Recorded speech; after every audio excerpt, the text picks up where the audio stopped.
Kaya binenta nyo ng 25 pero sila binenta ng 45. Sa pananaw nyo po ba, makatarungan po ba ito?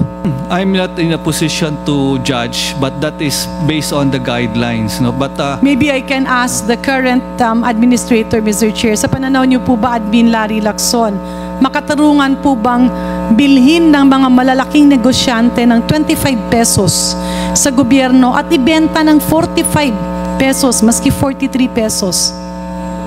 Mr. Chair, kung kukumpara ko po yan sa computation ngayon ng Department of Agriculture, where 12 pesos lang ang maximum margin from Kaya nga, makatarungan po ba na bilhin sa gobyerno ng 25, ibenta ng 45, samantalang dati-rate binibili ng 25, binibenta ng 28? Medyo sobra po yata ang tubo doon. So makatarungan po ba natanggalan ng hanap buhay yung 68,000 na maliliit na negosyante at bigyan ng malaking oportunidad ang 50 malalaking negosyante?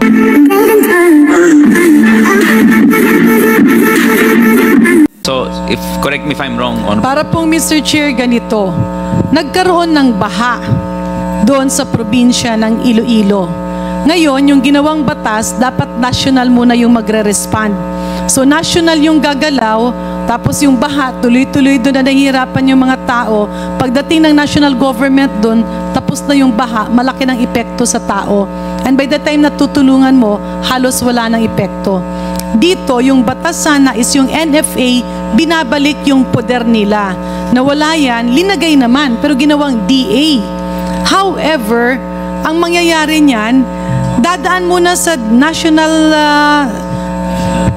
National Price Coordinating Council or Local Price Coordinating Council, magko-convene ka pa sa katutak na meeting, tapos hindi pa available minsan yung iba. By the time na nagkaroon na ng difference or galaw, wala na. Parang babalik tayo dun sa anin mo pang damo, yung patay ng kabayo. If I may, Chair. Yes. Ma'am, the only difference that I can see in the House version and the Act is, one, powers of NFA as against powers of DA.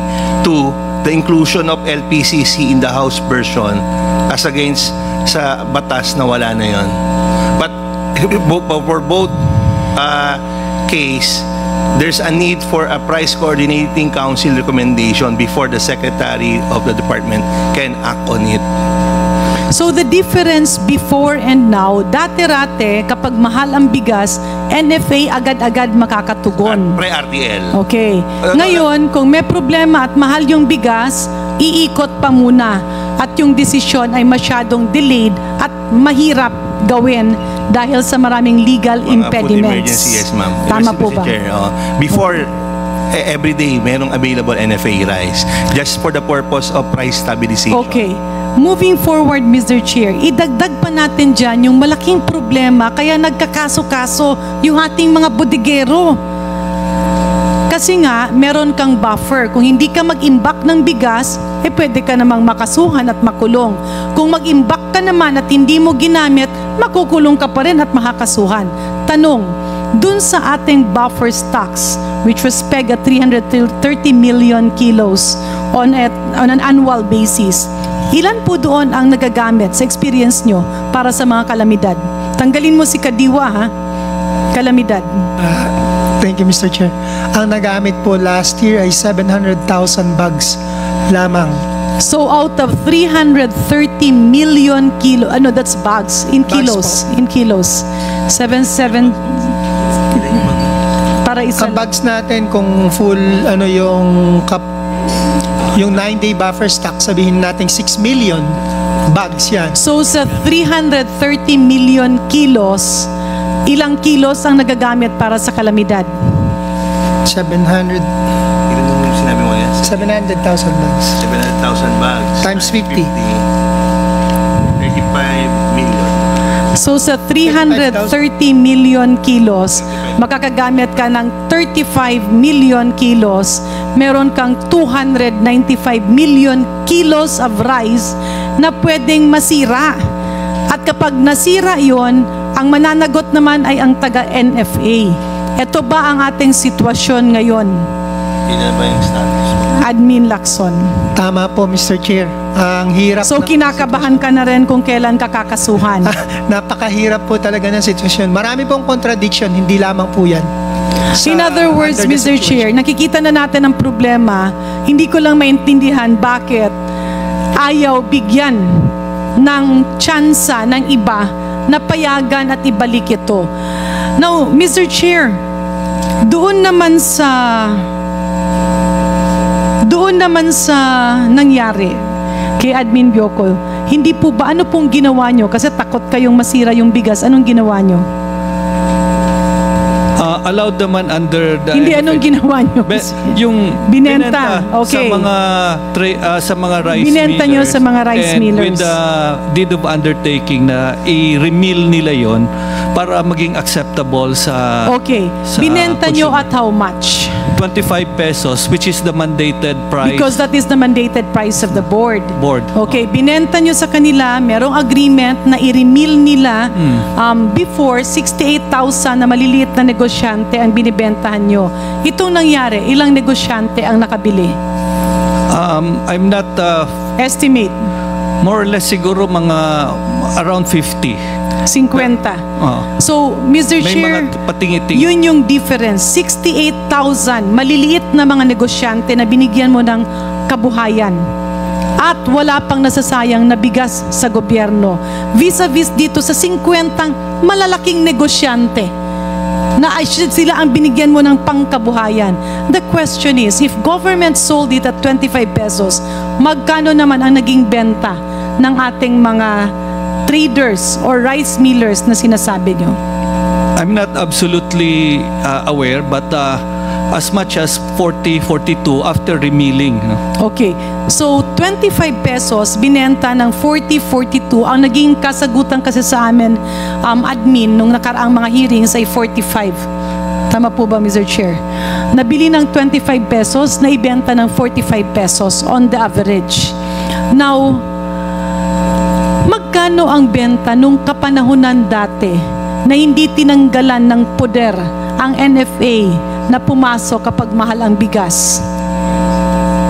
During that time, Mr. Chair, around 25 to 27 yung range. And In then other lowest may words, 23 pa. In other words, 2 to 3 pesos per kilo lang po. Tama po ba? Pag binibili sa NFA ng 25, na ibibenta nila 27 to 28. Pag binibili ng 29, na ibibenta nila 31 to 32. Yes, Mr. Chair. Sa NFA rice retailers. Pero yun ay fresh stock. Meaning hindi na kailangan i-remit. Hindi nga, let's go to the price, to the information, no? Kasi mahirap kasi pag pag-uusapan natin yung buong mundo. Pag-usapan natin yung comparison. So dati-rate, nung hindi pa kayo tinanggalan ng poder, ang benta nyo ng bigas ay 25 or 29 pesos. Ang benta naman ng retailer is 27 to 28 or 30 to 31. Ibig sabihin, plus 2 or 3 pesos per kilo. Tama po ba? Yes, Mr. Chair. Usually Nung 2 pumasok pesos. ang batas at pinigilan ang NFA na maging controller ng presyo, wala naman kayong magawa kasi masisira ang bigas. Yun ngang 330 million kilos, ang pinakamataas na ginagamit para sa kalamidad is only 35 million kilos. Kaya yung 295 million kilos, alangan namang ipakain natin sa baboy kasi makukuha kayo. Pero ang ginawa nyo, because damn if you do, damn if you don't, kung hindi nyo ibenta, patay naman kayo sa kaso dahil masisira. Kung ibenta nyo naman, wala kayong hawak dun sa presyo kasi hindi sila NFA rice retailer. Tama po ba? Yes, Mr. Chair. Kaya binenta nyo ng 25 pero sila binenta ng 45. Sa pananaw nyo po ba, makatarungan po ba ito? I'm not in a position to judge, but that is based on the guidelines. No? But Maybe I can ask the current administrator, Mr. Chair. Sa pananaw niyo po ba, Admin Larry Lacson, makatarungan po bang bilhin ng mga malalaking negosyante ng 25 pesos sa gobyerno at ibenta ng 45 pesos, maski 43 pesos? Mr. Chair, kung kukumpara ko po yan sa computation ngayon ng Department of Agriculture, where 12 pesos lang ang maximum margin from Kaya nga, makatarungan po ba na bilhin sa gobyerno Medyo- ng 25, ibenta ng 45, samantalang dati-rate, binibili ng 25, binibenta ng 28. medyo sobra po yata ang tubo doon. So makatarungan po ba natanggalan ng hanap buhay yung 68,000 na maliliit na negosyante at bigyan ng malaking oportunidad ang 50 malalaking negosyante? Admin Lacson. Well, medyo na walan po ng kabuhayan yung mga Hindi, kaya nga, 68. makatarungan ba o hindi? Mukha hong hindi makatarungan. Pero yun po nasa batas. Kanya. Hindi, kaya nga eh. I think, Mr. Chair, the problem here is you are, all of you are not firm in saying what the problem is. Kasi lahat kayo maraming detour na gusto paliko-liko. So, Mr. Chair, dapat kasi yung problema sabihin ng DA. Yung problema tugunan ng DA. And if we have to name names of who or what groups are hindering to bring back the power of NFA na pumasok sa presyo ng bigas, dapat gawin ito ng DA and even NFA. Because Mr. Chair, kung makikita natin na parang maski DA at NFA ay takot na sabihin ang totoong pinagsisimulan ng problema, then we have a problem. Kaliwat kanan lang kayong makakasuhan dahil hindi natin linalabas yung totoong problema. And if you will always live in fear, then you cannot do service to the Filipino people.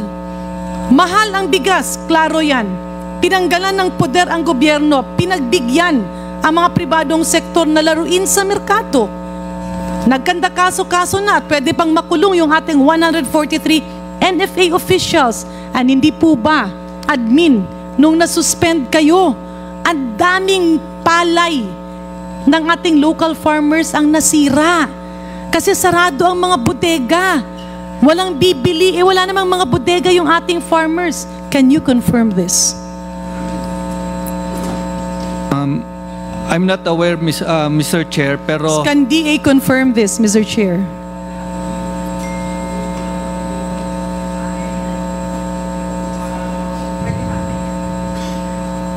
Mr. Chair, nagkaroon po ng limitation sa pagbili dahil po sa Sorry, pakiulit po. nagkaroon po ng limitation sa pagbili ng palay dahil nga po ang ating mga bodega ay puno. Can we further laymanize it? Let me reiterate my question. Nung sinuspend ang ating 143 officials, dahil nga, damn if you do, damn if you don't, totoo po ba ang narinig namin na mas naging kawawa yung ating local farmers dahil hindi sila makapagbenta ng balay, dahil wala naman silang mga bodega, tapos umuulan pa, hindi mo ma-predict yung panahon. Ngayon, nagkanda sira-sira yung kanilang produkto. It's a simple yes or no, Mr. Chair. Mr. Chair, tama po yun. Hindi po nakapagbenta yung ating mga magsasaka dahil nakasarado po yung mga warehouses nung mga nasuspend. Kasi po At pinapadla. halos lahat sila yun. Marami I mean, po yun. halos lahat ng NFA official yon. Kaya nga, Mr. Chair, Admin Bioco, bakit po hindi nyo maamin na ganyan ang sitwasyon? Mr. Chair, at that time, April-May 2023, nakabili ng halos 9 million bags of palay ang NFA. So, marami ho yun, significant ho yun. So, that's why I cannot immediately qualify, no?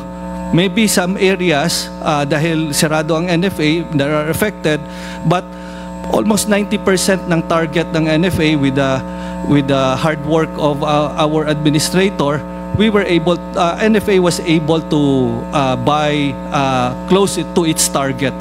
How long was the suspension, Mr. Chair? 6 months. 6 months. Ang ibig nyo ba sabihin, Admin Buyko, dahil sa isang taon, 6 na buwan lang kayo namili ng bigas? Paano naman yung inani ng ating mga farmers? Tila hindi naman po kasi tugma sa katotohanan nangyayari yung mga sinasagot nyo.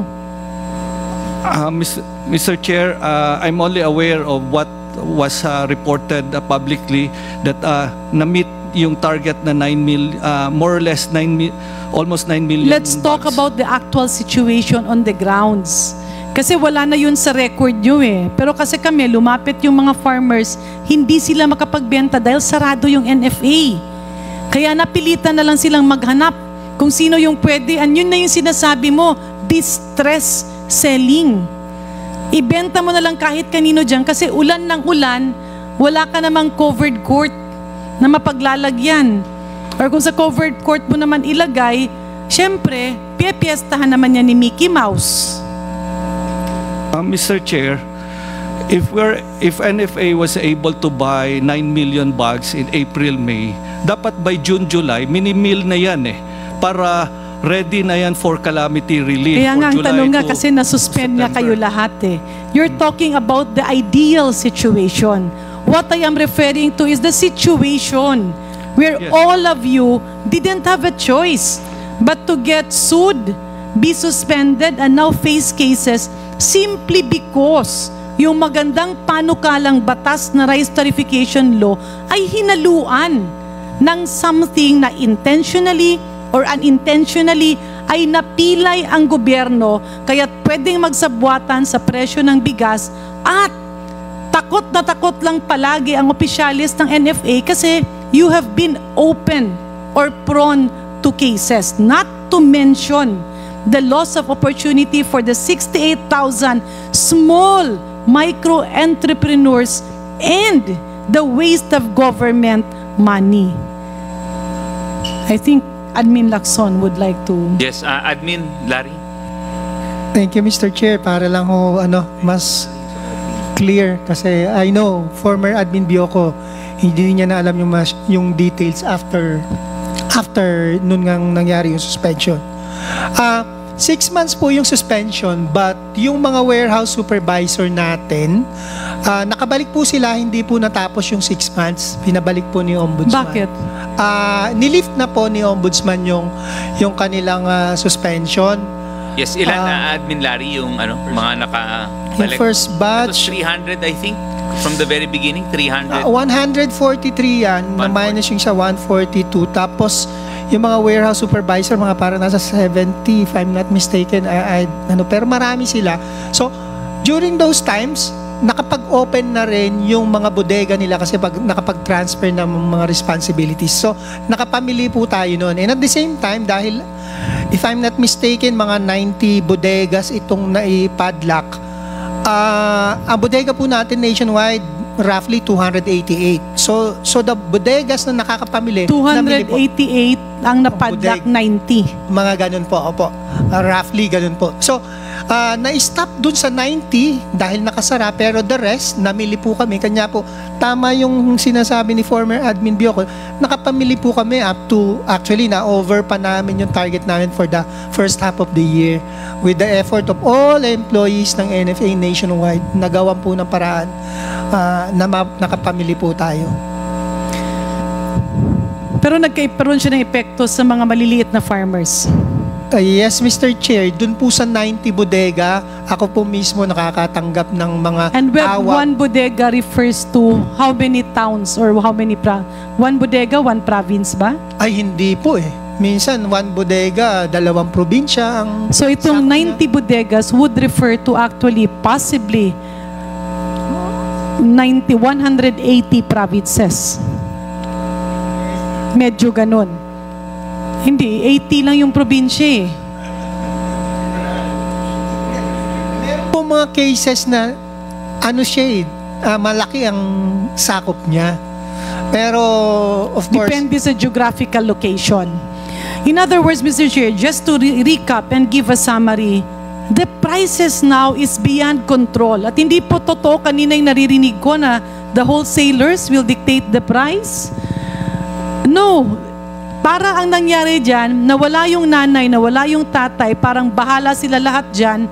Kumbaga, bahala na si Batman, wala nang pakialam ang taas-taas ng presyo ng bigas at hindi yan mapababa dahil hindi lamang po tinanggalan ng pakpak yung gobyerno, pinilay pa. At talagang tinanggal permanently yung 2 paa, 2 kamay at pati muntikan yung ulo. In other words, Mr. Chair, DA has to aggressively address this. Dapat mag-ingay kayo, dapat sabihin nyo dahil kapag mahal ang presyo ng bigas at gutom yung tao, talagang wala tayong mapupuntahan. And it is your main obligation to really bring down the cost of rice. At huwag kayong matakot dapat. Kasi syempre, ganun naman talaga sa gobyerno. You have to take the risk. With power comes responsibility. And with that responsibility comes risks and accountability. Let's address the problem head on. Call a spade a spade. Ang dapat baguhin ay dapat baguhin. Kung may humaharang, tanungin natin bakit. Kung wala namang reason, i-explain natin. And let's mobilize the communities and the people para alam nila kung bakit mahal ang bigas. Maraming salamat, Mr. Chair. Thank you very much, Honorable Janet Garin.